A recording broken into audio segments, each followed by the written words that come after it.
Olá, eu sou Marinela Araújo e nessa aula vamos tratar do Estatuto da Cidade. O Estatuto da Cidade, Lei 10.257 de 2001, é uma lei de caráter geral e ordinária, né, que vai regular o capítulo sobre a política urbana da Constituição Federal de 88, né? Ou seja, que vai regular os artigos 182 e 183 da própria Constituição de 88, né? Nós podemos dizer que o Estatuto da Cidade ele tem um caráter geral na medida em que essas diretrizes gerais, né, elas são aplicadas a todas as unidades federativas, né, que vão, né, regular a sua política, que vão estabelecer a sua política de desenvolvimento urbano. Mas nós não podemos perder de vista que a competência específica para a ordenação do solo urbano, né, de acordo com o próprio artigo 182 do texto constitucional, é dos municípios. Então, nesse sentido, se confrontado com as diretrizes que são estabelecidas no plano diretor municipal, o Estatuto ele tem essa natureza, né, geral. Bom, mas o que é a política de desenvolvimento urbano? Na verdade, a política de desenvolvimento urbano, ela tem por objetivo ordenar o pleno desenvolvimento das funções sociais da cidade e assim garantir o bem-estar dos seus habitantes. Essa política, ela é desenvolvida no âmbito, né, da esfera municipal, mas sem perder de vista a natureza concorrente, né, da política de desenvolvimento urbano em termos de competências constitucionais. Bom, se nós formos falar assim, se a gente for lembrar um pouquinho a origem histórica, né, ou a origem remota do Estatuto da Cidade, o que pode fazer alguma diferença para a gente entender, né, a prioridade que o Estatuto dá ao direito à moradia, ao próprio acesso à terra, é importante a gente lembrar que o Estatuto da Cidade, ele se origina do projeto de lei 775 de 83, né? E a verdade é que esse projeto, ele foi de autoria, ele é um projeto de autoria do Poder Executivo Federal, né? O projeto ele foi encaminhado, esse 775 de 1983, ele foi encaminhado à Câmara de Deputados, acompanhado de pareceres, né, dos juristas Miguel Reale e Eli Lopes Meirelles.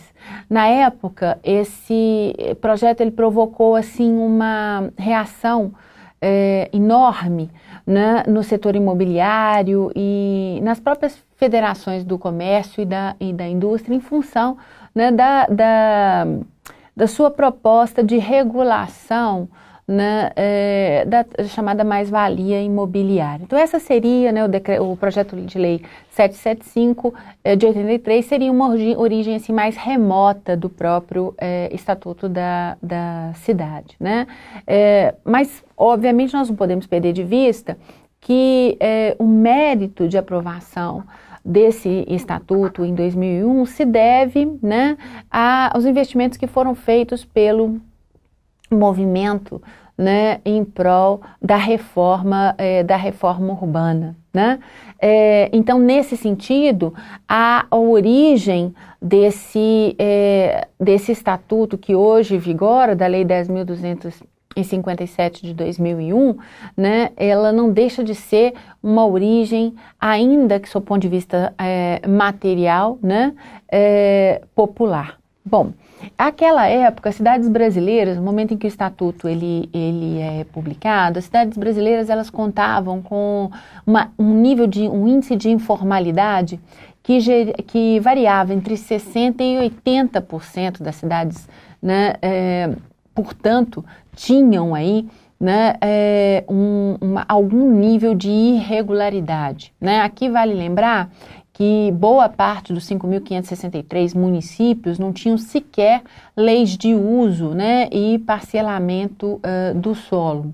e que o déficit habitacional, né, à época, era considerado como sendo algo em torno de 6 milhões de moradias. Esse déficit é um déficit assim, bastante recorrente, que é sempre mencionado, né, e que vai, na verdade,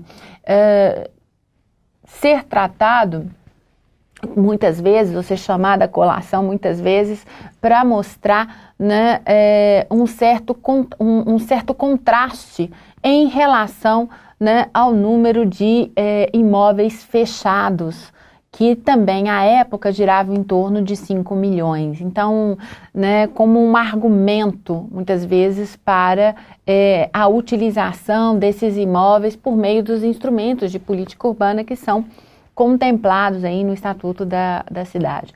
Também à época falava-se em algo em torno de 41,5% de moradias, né, urbanas não adequadas ou inadequadas aqui no Brasil, e algo em torno de 6 milhões de brasileiros vivendo em favelas ou congêneres. Essas condições precárias e absolutamente inadequadas, né, para a ocupação das nossas cidades, né, era, portanto, o cenário no qual o Estatuto da Cidade ele viria a emergir, né? Bom, também, né, nesse contexto, eu ainda é bastante interessante lembrar, né, havia aí uma ineficiência de transportes urbanos que ainda subsiste, né, mas que em alguma medida nós temos tentado reverter, né, um certo recrudescimento da própria violência, da violência urbana, problemas sérios com falta de saneamento, de tratamento de lixo, né, e na época apenas 1/3 do esgoto coletado no Brasil, né, recebia tratamento, entre outros problemas, né, urbanos que tornavam então as condições de vida nessas cidades brasileiras, né, absolutamente precárias e em alguma medida até indigna, né? Vocês vão notar que de 2001 para cá várias leis reguladoras de políticas públicas específicas, como o saneamento ambiental, a própria mobilidade urbana, elas vão ser publicadas também numa tentativa de conferir às cidades brasileiras melhores condições, né, de habitabilidade, melhores condições de desenvolvimento sustentável. Bom, mas para entender um pouco melhor, do ponto de vista jurídico, o significado desse Estatuto da Cidade, é importante a gente lembrar que o Estatuto, ele, ao regular, né, a política de desenvolvimento urbano no Brasil, ele também organiza, né, vamos assim dizer, as chamadas funções estratégicas, ou na linguagem de Le Corbusier, funções chaves da própria cidade. Que funções seriam essas? Habitação, circulação, né, trabalho e lazer, que são funções que estariam ali, portanto, presas, né, vinculadas ao desenvolvimento, né, que hoje nós vamos dizer sustentável desses espaços urbanos.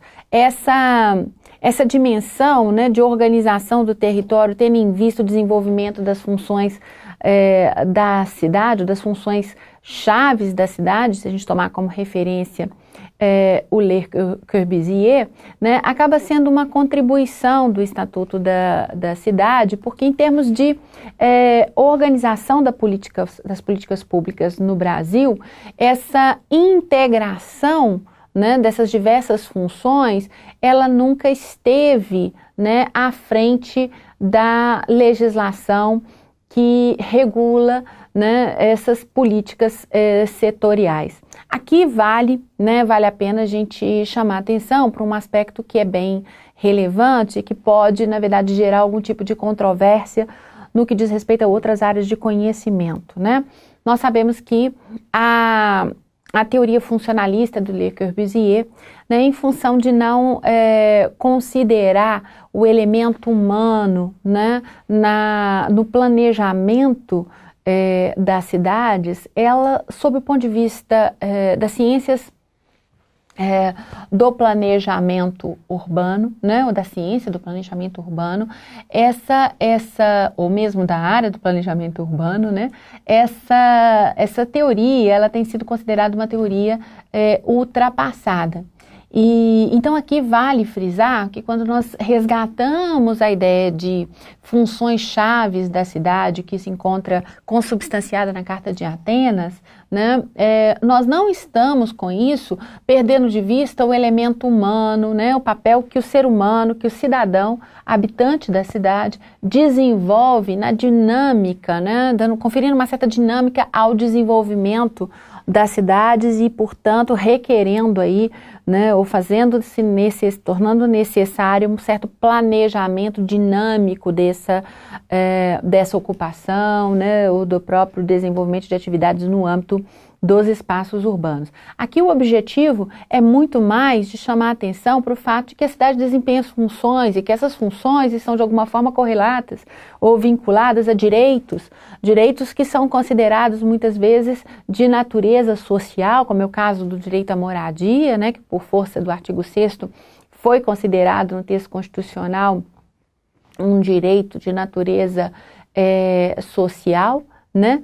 Mas também na perspectiva individual, o direito de ir e vir, o direito à mobilidade urbana, o direito à circulação. Então é muito mais com esse objetivo que essas ideias são aqui resgatadas.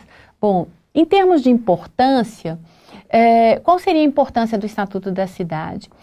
O Estatuto da Cidade, ele, como estamos aqui dizendo, ele fixa diretrizes, né, da função social da propriedade e da própria cidade, né? E assim materializa os princípios e as diretrizes do desenvolvimento urbano ambiental sustentável das cidades brasileiras, né? Tornando, vamos dizer assim, a formulação e a execução das políticas públicas, né? Sobretudo no plano municipal, aquelas de ordenação do espaço urbano, algo que deve estar, né, em consonância com a Agenda 21, a Declaração do Milênio, enfim, né, as regras que são estabelecidas sobre desenvolvimento sustentável. Ao mesmo tempo, ele regula planejamento e gestão, né, estabelecendo que esse planejamento e gestão urbanos devem se dar de forma participativa, né? E que o processo de ordenação desses espaços urbanos, portanto, dos espaços das cidades, precisa, né, ser pensado de forma dinâmica, planejada, né, e dinâmica, né, a partir de um planejamento que vai se dar em consonância com as demandas dos habitantes desses que vão ocupar esses espaços, que vão usar esses espaços, que são, né, os cidadãos. Ao mesmo tempo em que uma outra, né, importância desse estatuto seria a redução, ele vem como objetivo de reduzir desigualdades socioespaciais nas cidades brasileiras, né? E por fim, nós podemos dizer que o Estatuto, ele tem uma dimensão também assim de empoderamento dos municípios, né? Ele fortalece, do ponto de vista político, os municípios brasileiros, né, na medida em que desloca ou prioriza, né, a formulação das políticas urbanas, atribuindo a competência para essa formulação ao município, né? Quando o texto constitucional, no 182, estabelece que o instrumento básico da política de desenvolvimento urbano é o plano diretor, e que o plano diretor é uma lei municipal, né, essa competência, vamos dizer assim, prioritária para a formulação da política de desenvolvimento e expansão urbanos do município, acaba por traduzir, né, um certo fortalecimento dos entes políticos municipais, em certa medida tão desprestigiados, né, em termos financeiros, né, no âmbito dessa lógica de empoderamento dos municípios. Com isso, né, esse fortalecimento, ele vai, na verdade, transparecer, né, por meio de regras que vão munir os governos municipais comprometidos em enfrentar os problemas decorrentes da ocupação desordenada das cidades de embasamento legal consistente, né? Um embasamento legal que vai fundamentado no sentido de dar guarida às intervenções públicas nesse próprio espaço urbano. Aqui lembrando, né, que esse fortalecimento, vamos dizer assim, político-jurídico é extremamente relevante, porque como nós estamos numa federação, vigora no âmbito da atuação do Poder Executivo o princípio da legalidade ou da própria juridicidade, por meio do qual a competência, né, do Poder Executivo, ela vai sempre requerer um embasamento legal. O exercício da competência do Poder Executivo vai sempre requerer um embasamento legal para a ação, né, do agente público, gestor ou técnico, né, encarregado aí do desenvolvimento das políticas públicas do município.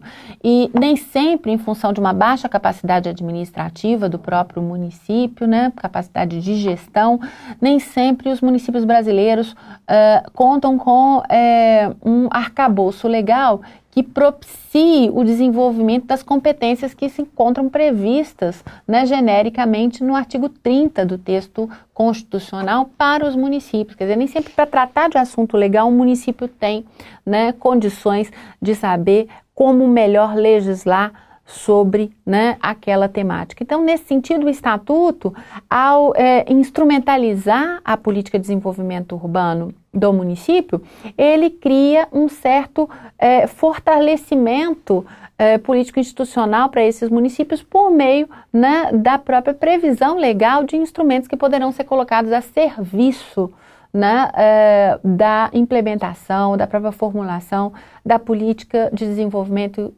urbano desse município. Isso está lá no artigo 4º do texto, né, do próprio Estatuto da Lei 10.257, né?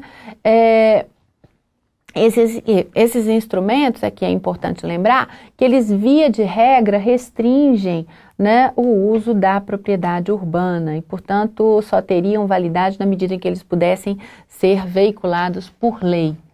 Bom, em termos gerais, numa perspectiva mais da estrutura normativa do Estatuto da Cidade, a gente pode dizer que o Estatuto ele está dividido em duas partes. Uma parte mais conceitual, em que o Estatuto explica, né, os elementos confere um conjunto de explicações, um conjunto de regras que vão fornecer elementos para a interpretação do princípio constitucional da função social da propriedade, né, como vocês vão ter oportunidade de ver no capítulo 1º do próprio texto, da 10.257, uma parte mais operacional, onde ele vai estabelecer, né, vai introduzir aí no ordenamento jurídico novos instrumentos para a construção dessa ordem urbana municipal e para a regularização também das áreas públicas ou privadas irregularmente ocupadas.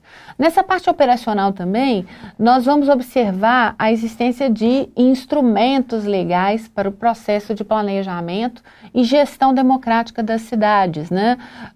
Integrando aí as 3 fases do planejamento urbano, a concepção, a implantação e o próprio monitoramento. Tudo isso de forma o quê? Participativa, necessariamente participativa. Por fim, o Estatuto vai estabelecer algumas penalidades, né, para o não cumprimento das regras ali estabelecidas. Bom, em linhas gerais, essa é a forma com que o Estatuto ela se organiza, né, como que o Estatuto vai se organizar. E aqui é importante a gente lembrar que quando o Estatuto ele foi publicado, existia uma expectativa muito grande de que esse Estatuto poderia realmente modificar substancialmente a qualidade de vida urbana, né? O Estatuto foi divulgado no âmbito da América Latina como sendo assim uma referência, um marco legal importante para o desenvolvimento, né, da política urbana, das políticas urbanas no âmbito da América Latina, né? Em alguma medida ele foi criticado por, de certa maneira, atomizar essa política na medida em que conferia tantos poderes, ou centralizava na figura do município, né, a competência para a gestão, né, da ordenação do solo urbano. Mas o fato é que, né, passados aí mais de 10 anos da publicação do Estatuto da Cidade, muitos questionamentos, né, muitas críticas são feitas à ausência de efetividade, né, dessa Lei 10.257 de 2001. Sobre isso, nós vamos tratar especificamente numa próxima aula. Eu espero que essas considerações iniciais do Estatuto tenham sido satisfatórias, né? E aguardo vocês num próximo encontro. Obrigada.